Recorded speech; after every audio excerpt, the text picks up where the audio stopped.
Hello বন্ধুরা, সবাইকে জানাই শুভ সন্ধ্যা। তো এইমাত্র আমি সন্ধ্যে দিলাম, সন্ধ্যের দিকে প্রার্থনা করলাম আর এই জল চলে এসেছে, জল আরে ফেললাম।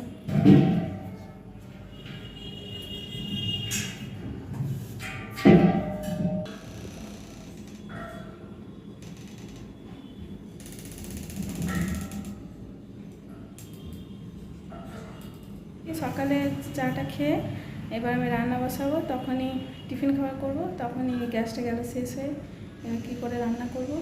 তো নিচে আমার একটা দিদি আছে, ও বললো যে এখানে নিয়ে এখানে রান্নাটা করে নেন, ওদের ঘর থেকে রান্নাটা করে নিয়ে এলাম। আর গ্যাসটা ছিল না, তোমাদের দাদাভাই আজকেই ঘরে এসছে, তো ঘরে এসে পরে তারপরে গেল গ্যাসটা নিয়ে এলো, এই বিকেলবেলা গ্যাসটা নিয়ে এলো। তো এই গ্যাসটা এইমাত্র লাগানো হলো, এবার রাত্রিবেলা রান্না করব, রাতের রুটি আর তরকারি করব। সবজি আমি কেটে রেখেছিলাম, ওই সবজি কাটাগুলো আছে, ওই তরকারি করব। ডাটা তরকারি করব ভেবেছিলাম দুপুরবেলায়, তো ওগুলো সবজিগুলো কাটাই আছে, গ্যাসটা শেষ হলে রান্না করবো কী করে। তো দুপুরবেলায় ডাল আর আলু সেদ্ধ ভাত করেছিলাম। ওই দিদির ঘরে তো সব কিছু করা যায় না, তরকারি সব কিছু তো এখানে করা যায় না, সেই জন্য ডাল আর আলু সেদ্ধ করে নিয়ে চলে এসেছিলাম। তো দুপুরে খাওয়া দাওয়া তো হয়ে গেছিলো, তরকারি সবজিটা কাটা আছে, সেই সবজিটা এখন রান্না করব আর রুটি করব। সন্ধ্যায় দিয়ে আমি চলে এসেছি রান্নাঘরে। আর রান্নাঘরে তো বললাম যে আমি সবজি কেটে দুপুরে রেখেছিলাম গ্যাস শেষ হয়ে যাওয়ার জন্য, আমি রান্নাটা করতে পারিনি। তো সবজিগুলো কাটা আছে, আমি এখন তরকারিটা করে নিই আর রুটি করব। এই যে সবজি আমি কেটে রেখেছিলাম দুপুরবেলায় রান্না করার জন্য, তো গ্যাসটা শেষ হয়ে গেল, সেই জন্য আমি রান্না করতে পারিনি। আর ডবল সিলিন্ডার তো আমাদের একটু অসুবিধার জন্য গ্যাস বুকিং করা হয়নি, সেই জন্য গ্যাসটাও আনা হয়নি। তো গ্যাসটা আজকে নিয়ে এলো, তোমাদের দাদাভাই আজকে ডিউটি থেকে ঘরে এসছে, এসে পরে গ্যাসটা নিয়ে এসছে আর এই লাগিয়ে দিল। আর এখন আমি এই সবজিটা রান্না করে নিই আর রুটি করব। আর জল দেখো আমাকে কেমন করে জল আরে রাখতে হয়, এর মধ্যে রেখে দিয়েছি, এগুলো রান্নার জন্য কাজে লেগে যাবে। এই হাঁড়িতেও রেখে দিয়েছি।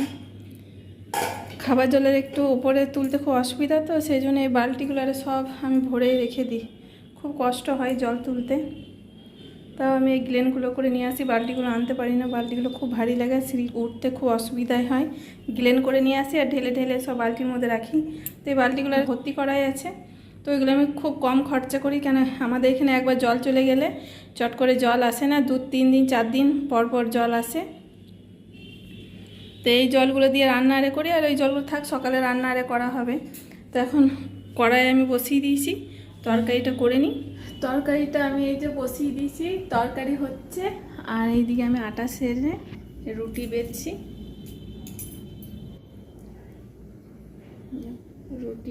এখন তো এখন রুটিগুলো বেলে নিই আর তরকারিটা হোক, তরকারিটা হয়ে গেলে আমি এই রুটিগুলো করে নেব।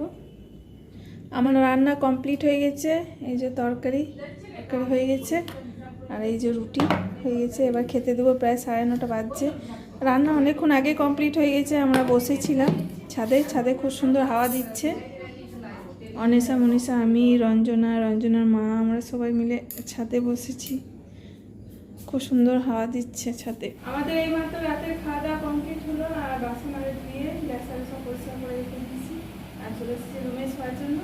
আজকে এই পর্যন্ত, দেখা হচ্ছে পরের ভিডিওতে। আমার চ্যানেলে নতুন হলে একটা সাবস্ক্রাইব, লাইক, কমেন্ট, শেয়ার করবে।